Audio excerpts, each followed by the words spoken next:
l-enerġija, it-telekomunikazzjoni, it-turiżmu, ir-riċerka, id-drittijiet. Dawn is-setturi kienu milquta fil-Parlament Ewropew tul il-jum tal-Erba' fejn għal darb'oħra membri parlamentari Ewropej iddiskutew il-prijoritajiet tal-Presidenza Maltija. Mill-qasam tal-enerġija l-Ministru Konrad Mizzi spjega kif fost oħrajn saru l-ewwel taħdidiet fuq il-programm Clean Energy for All Europeans, programm li se jkun diskuss fit-tul f'Kunsill għall-Enerġija li sejjaħ f'pajjiżna il-Ministru stess. Fost l-oħrajn se nkunu qed nimbuttaw liġijiet dwar il-Gas Security of Supply li jassigura li l-Ewropej kollha jkollhom aċċess għal gass f'każ ta' emerġenza. Apparti minn dan kollu, se nimbuttaw ukoll legislation dwar l-energy labeling biex iċ-ċittadini jkunu jafu il-prodotti li jixtru kemm jikkonsmaw enerġija.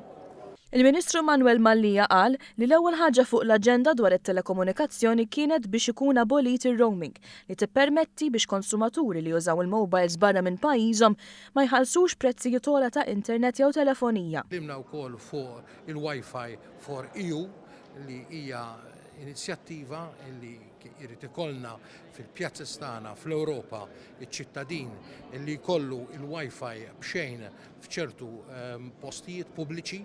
Kif nafu Malta aħna diġà għandna din il-faċilità fi 300 hotspot f'pajjiżna, però din hija inizjattiva Ewropea. L-istrateġija Ewropea dwar il-linji tal-ajru hija kruċjali għall-attività tal-linji tal-ajru li jinżlu Malta. Dawn fil-fatt kienu l-ewwel punt li ddiskuta il-Ministru Edward Zamit Lewis. Tieni punt hija l-konnettività bl-ajru, ġifieri kemm inkunu maqudin iktar bl-ajru servuti mhux biss fl-Unjoni Ewropea, però b'mod internazzjonali l-Ewropa f'ambitu internazzjonali. It-tielet punt it-turiżmu. It-turiżmu jingħaqad ma' dawn iż-żewġ affarijiet għaliex il-maġġoranza tat-turisti itiru bil-linji tal-ajru u jridu allura l-aħjar konnettività. It-trasport marittimu u iktar sigurtà fuq it-trasport tal-art kienu fuq nett tal-aġenda l-Ministru Joe Mizzi.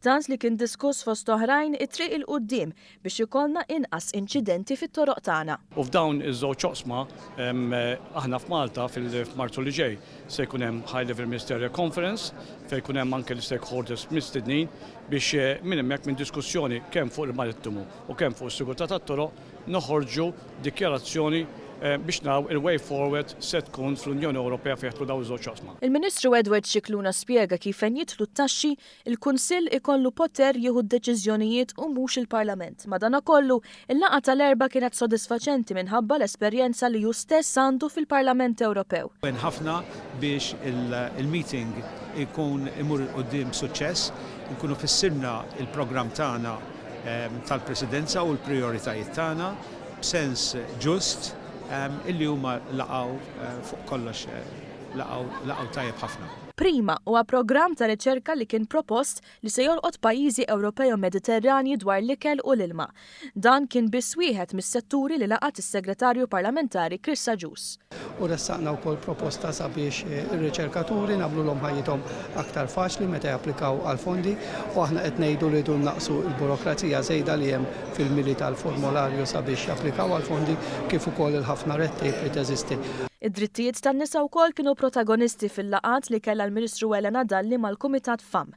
Spjegat kif il-bilanċ bejn ix-xogħol u l-ħajja kienu fenomenu li baqa' jissemma sal-aħħar. Is-soċjetajiet tagħna huma magħmulin min-nisa u mill-irġiel fejn fil-waqt li rridu illi n-nisa ikollhom it-tfal fl-istess ħin irridu ma nitilfux ukoll minn dak l-investiment li nagħmlu fit-taħriġ u l-edukazzjoni tan-nisa jekk ma nipprovdux l-istrutturi meħtieġa sabiex il-familji ikunu jistgħu jagħmlu t-tnejn.